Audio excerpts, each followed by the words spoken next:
Mari sama-sama kita berdoa sebelum kita mendengarkan sharing hari ini. Bapak, terima kasih. Kami bersyukur buat kebaikan-Mu. Kasih setiamu gak pernah habis dalam kehidupan kami. Kami mau dengar perkataan-Mu karena perkataan-Mu adalah roh dan hidup. Dalam nama Tuhan Yesus, kami buka hati kami selebar-lebarnya. Biar perkataan-perkataan sederhana yang keluar dari bibir mulut hamba-Mu ini Tuhan, dan setiap kami boleh mengerti. Tuhan, tolong setiap kami, mampukan setiap kami, berikan kami pengertian itu Tuhan Yesus. Dalam nama Yesus kami sudah berdoa dan bersyukur. Haleluya. Sama-sama kita katakan amin. Puji Tuhan. Apa kabar kita hari ini? Saya percaya semua dalam keadaan baik dan semua dalam keadaan luar biasa, karena kita punya Tuhan yang baik dan Tuhan yang luar biasa. Hari ini kita mau belajar dan kita mau merenungkan firman Tuhan dari satu kisah, yaitu Raja Uzia, yang terambil dalam 2 Tawarik pasal yang ke-26. Kita baca sama-sama 2 Tawarik pasal 26, di mana pada saat itu Raja Uzia yang masih berumur 16 tahun dinobatkan menjadi raja menggantikan ayahnya Amazia. Ayat 4, ia melakukan apa yang benar di mata Tuhan, tepat seperti yang dilakukan Amazia ayahnya. Ia mencari Allah selama hidup Zakaria, yang mengajarnya supaya takut akan Allah, dan selama ia mencari Tuhan, Allah membuat segala usahanya berhasil. Dengar baik-baik Bapak Ibu Saudara terkasih dalam Tuhan Yesus. Firman Tuhan jelas banget katakan, selama ia mencari Tuhan, Allah membuat segala usahanya berhasil. Jadi usaha yang dilakukan oleh Uzia bisa berhasil, dan Tuhan menolong setiap apa yang dilakukan Uzia. Dalam peperangannya juga Tuhan selalu menolong. Itu semua karena Tuhan yang buat berhasil. Bukan karena hebatnya Uzia, bukan karena jagonya Uzia, bukan karena dia jago strategi. No, bukan. Semua karena Tuhan. Dengar baik-baik.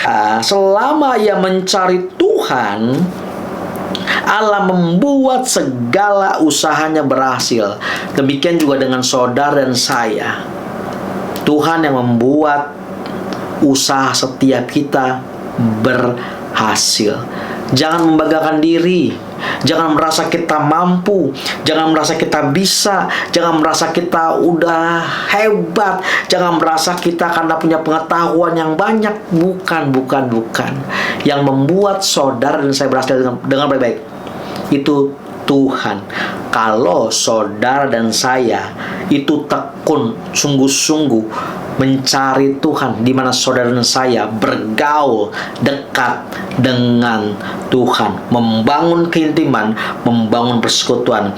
Selama ia mencari Tuhan, Tuhan ia akan membuat usaha setiap kita berhasil. Jadi keberhasilan itu bukan usaha saudara dan saya, tetapi Tuhan yang buat setiap kita untuk berhasil.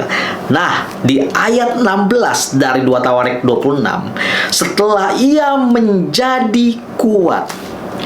Ketika saudara dan saya dipercayakan Tuhan ada di posisi atas, ketika saudara dan saya dipercayakan Tuhan berkat-berkatnya, ketika saudara dan saya dipercayakan Tuhan apapun itu yang ada di tangan setiap kita, dan setiap kita menjadi kuat, hati-hati jangan sampai seperti Raja Uzia. Setelah ia menjadi kuat, ia menjadi tinggi hati, sehingga ia melakukan hal yang merusak. Orang yang tinggi hati pasti dia akan melakukan hal-hal yang merusak. Dengar baik-baik. Orang yang tinggi hati, dia pasti akan melakukan hal-hal yang merusak dirinya sendiri. Sehingga ia melakukan hal yang merusak, ia berubah setia kepada Tuhan Allahnya. Orang yang tinggi hati gampang banget untuk berubah setia. Orang yang tinggi hati pasti hidupnya tidak bisa sepenuh hati untuk Tuhan, tidak bisa hidup sebulat hati untuk Tuhan, pasti setengah hati. Orang yang tinggi hati, Orang yang tinggi hati pasti hidupnya akan merusak. Karena orang yang hidup tinggi hati itu bisa menghancurkan diri saudara sendiri. Makanya firman Tuhan katakan, di orang yang meninggikan diri, dia akan direndahkan. Ia berubah setia kepada Tuhan Allahnya dan memasuki bait Tuhan untuk membakar ukupan di atas mezbah pembakaran ukupan. Wow. Orang yang tinggi hati, orang yang sombong, pasti hidupnya kurang ajar, hidupnya nggak menghormati Tuhan, hidupnya jadi asal-asalan. Harusnya yang bakar ukupan itu imam-imam, tetapi lihat kekurangan ajaran daripada Uzia, di mana ia memasuki bait Allah untuk membakar ukupan. Dan ayat 17, tetapi Imam Azaria mengikutinya dari belakang bersama-sama 80 imam Tuhan, orang-orang yang tegas. 18, mereka berdiri di depan Raja Uzia dan berkata kepadanya, "Hai Uzia, engkau tidak berhak membakar ukupan kepada Tuhan.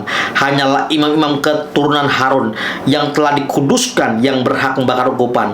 Keluarlah dari tempat kudus ini, engkau telah berubah setia. Engkau tidak akan memperoleh kehormatan dari Tuhan Allah karena hal ini." Hati-hati, orang yang tinggi hati jangan sampai hidupnya juga kurang ngajar sama Tuhan, dan akhirnya dia tidak akan memperoleh kehormatan dari Tuhan. Orang yang tinggi hati itu pasti merusak. Orang yang tinggi hati, dia pasti hidupnya asal-asalan, sembarangan, dan tidak menghormati Tuhan. Dan pada akhirnya, dengar baik-baik, dia tidak akan memperoleh kehormatan dari Tuhan. Jangan sampai hidup kita tinggi hati, padahal sesungguhnya yang mempercayakan kita ada di atas itu Tuhan, yang memberikan berkat itu Tuhan, yang mempercayakan semua apa yang ada di tangan setiap kita itu Tuhan. Tetapi dengar baik-baik, kenapa kita harus sombong? Kita merasa kita punya ini semua, kita merasa kita bisa, kita merasa kita kuat. Bukan, jangan merasa kuat, karena semuanya itu dari Tuhan. Jangan jadikan apa yang Tuhan beri itu Tuhan, tapi biarlah jadikan dia Tuhan dalam kehidupan setiap kita, karena semua itu karena Tuhan. Dan ayat yang ke-19, tetapi Uzia dengan bokor ukupan di tangannya untuk dibakar menjadi marah. Sementara amarahnya meluap terhadap imam, timbullah penyakit kusta pada dahinya di hadapan para imam di rumah Tuhan dekat mezbah pembakaran ukupan. Dengar baik-baik, orang yang tinggi hati pasti nggak akan mau dengar-dengaran akan firman Tuhan. Orang yang tinggi hati menutup hatinya untuk dengar perkataan Tuhan. Jangan sampai karena tinggi hati setiap kita dan kita menutup telinga kita untuk mendengar firman Tuhan, pada akhirnya kita akan menerima kerusakan-kerusakan di depan saudara saya.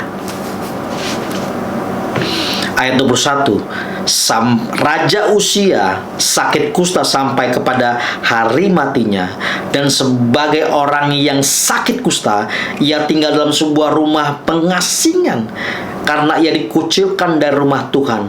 Dan Yotam anaknya mengepalai istana raja dan menjalankan pemerintahan atas rakyat negeri itu. Wow, dikucilkan, udah nggak dianggap.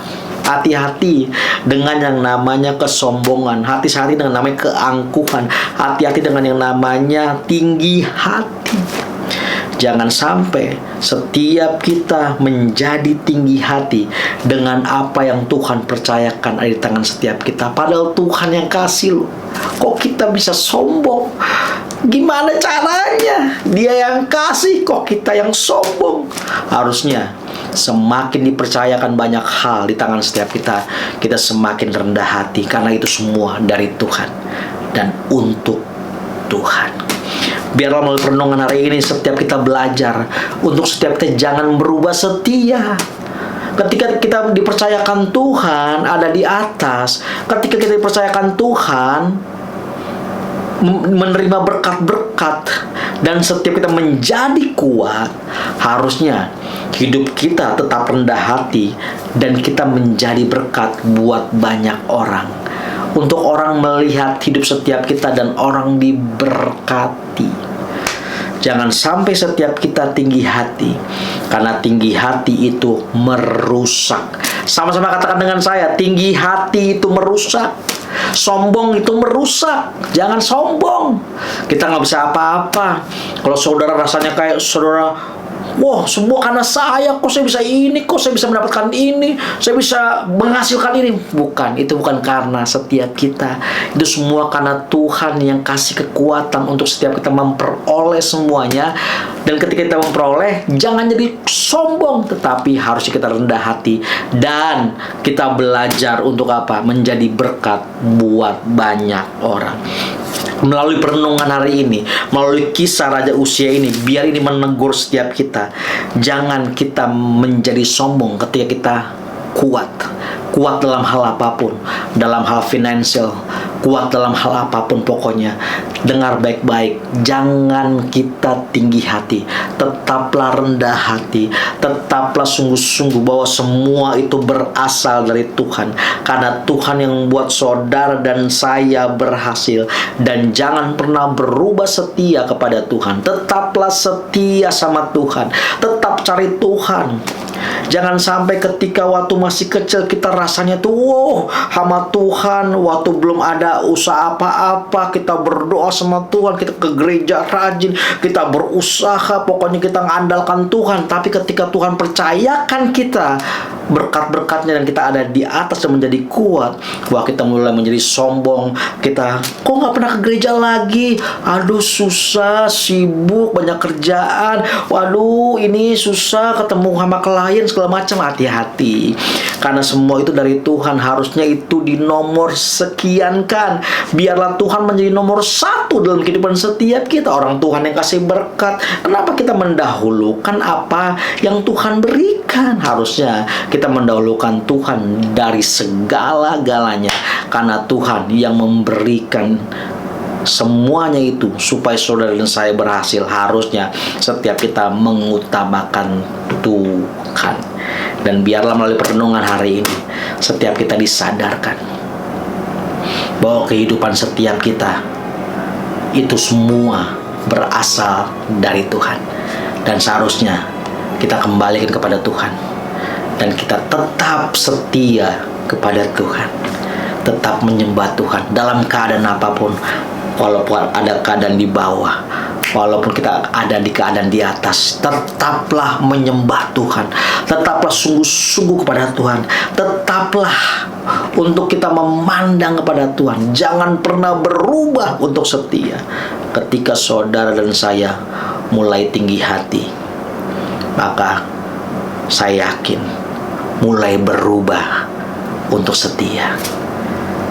Biarlah kita tetap rendah hati dan tetap sungguh-sungguh mata kita tertuju kepada Tuhan, karena Tuhan segala-galanya dan Tuhan yang membuat kita ada sampai hari ini.